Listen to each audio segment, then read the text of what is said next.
another gameplay here on the same day because I just beasted on them again. Now, right now I'm playing with my boy Callie, Cal, L, and Stay Cool, and Savage, member of the Camper Nation. So, we're on some fringe domination here. But I don't really want to talk about the gameplay. What I want to talk to you about today is the Pro Bowl. Yeah, because it's the Pro Bowl today. And it's on right now. And am I watching it? No. You know why? Because it's garbage. So I just want to really vent on this Pro Bowl thing.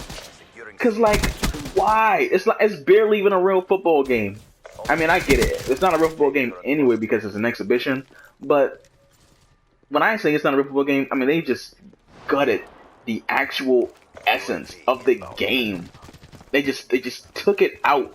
And what makes it sad is like we're watching the Pro Bowl. These are the best players in the league this year. It's all of the best players, minus the ones that are in the Super Bowl, of course. And the defenders can't blitz. They can't mix up any packages. I mean, what we're basically watching is some professional players play catch. You know, like other than when they're running the ball, we might see a hit, but they don't even really hit each other. And I get it. You know, why even go hard? It's an exhibition game. You know, why take the chance of getting hurt? But that's why. I mean, I don't know if these guys get paid more, like, to play in it, or, you know, to get some type of bonus. If that's the case, maybe they did make it a little bigger, because, like, the NBA All-Star Game.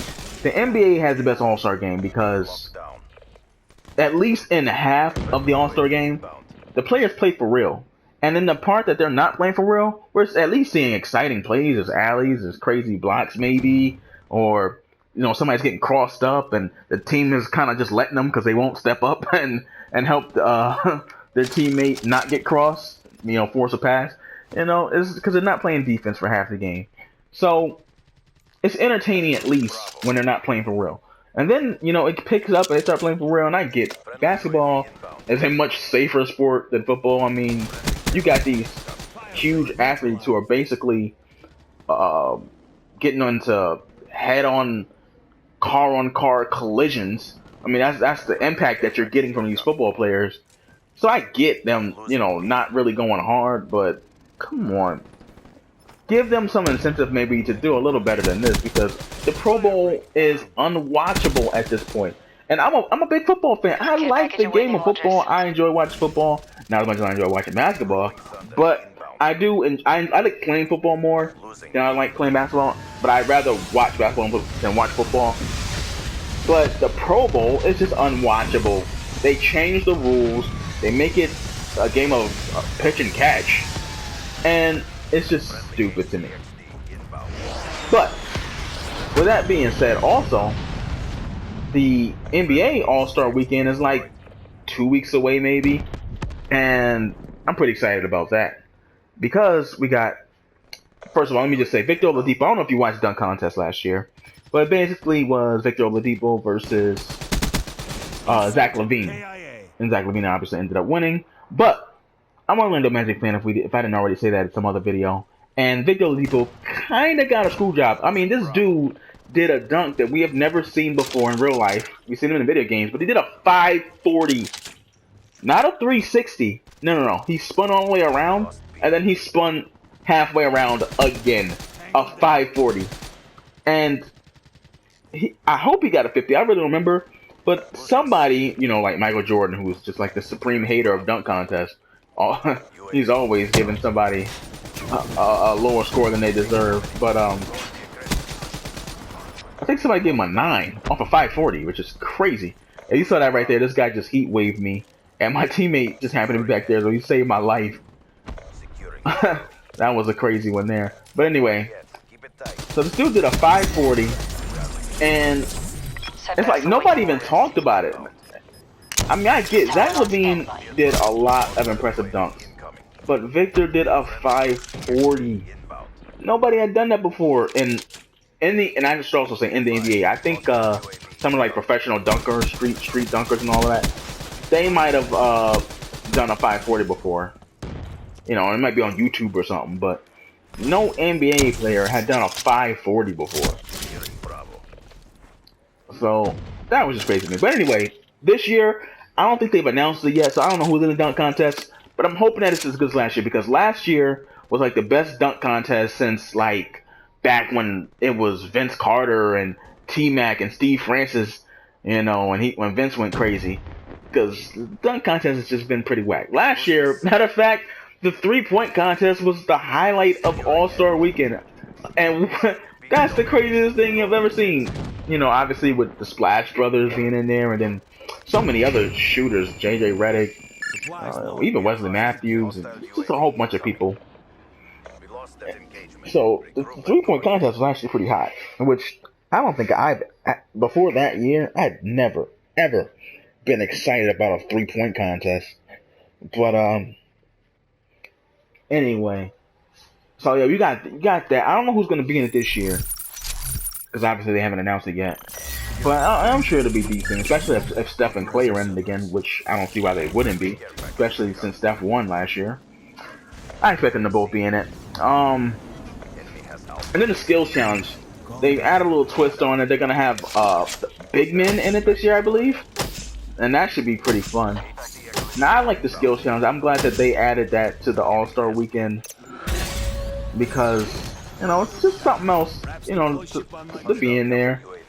And I definitely don't mind seeing the point guards, but I think it adds a little something extra that you got the bigs in there, because these are people that you normally don't see dribbling, you know, trying to run the course, and it could be pretty funny. So we got that going. Now it's not rookie sophomore game anymore. I forget what they call it, like Rising Stars game or whatever it is called now. That game is actually no. They changed it again. It's been changed a few times. But when they had changed it before to where you got all the rookies and sophomores mixed together, and then Charles Barkley and Shaq would pick their teams or whatever, I did not like that method. I felt that was terrible. I definitely preferred the rookies versus sophomore games, even though you knew the sophomore was going to win like all the time. I still like that method better than that whole Charles and Shaq draft. But this new way of the USA versus the world, I think that's interesting, because I mean the world teams, you got a lot of players that are pretty good that are not, you know, like from the US, though it's usually not very balanced, because the US tends to have a nice overall balanced team, and the world tends to have a lot of good bigs, or really good front court, but the guards are kind of lacking. So in that aspect, it's not fair, because then the U.S. guards just kind of dominate. But I don't know about that'll be the case this year, because this year the world team will have Andrew Wiggins, you know, back there, and not only that, you got the bigs with Porzingis and of course the Greek Freak, and I don't know if the dude from the Spurs, that 7'3" dude, I don't know if he's on the team, but it could be an interesting game is all I'm saying. So I'm actually looking forward to that one this year. I still don't think they have any guards that are from the world team that it will be good. Don't think there's any guards. I know Mario Zonja, my boy, he's in Orlando, who is getting no minutes.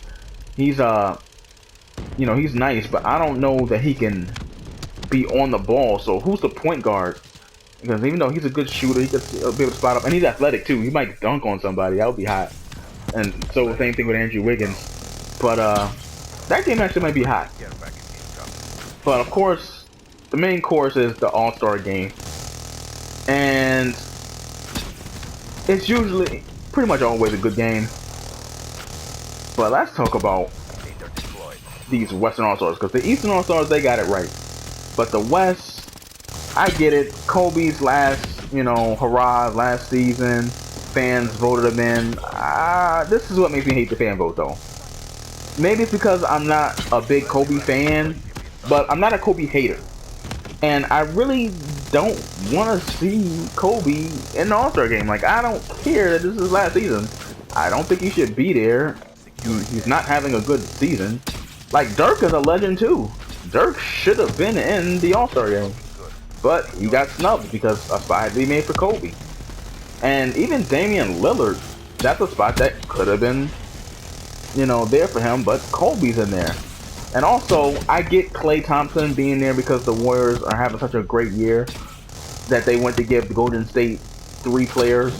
But to be honest, I think Damian should have made it over Klay. I mean, they even if you take Klay off, they still would have had 2 All-Stars.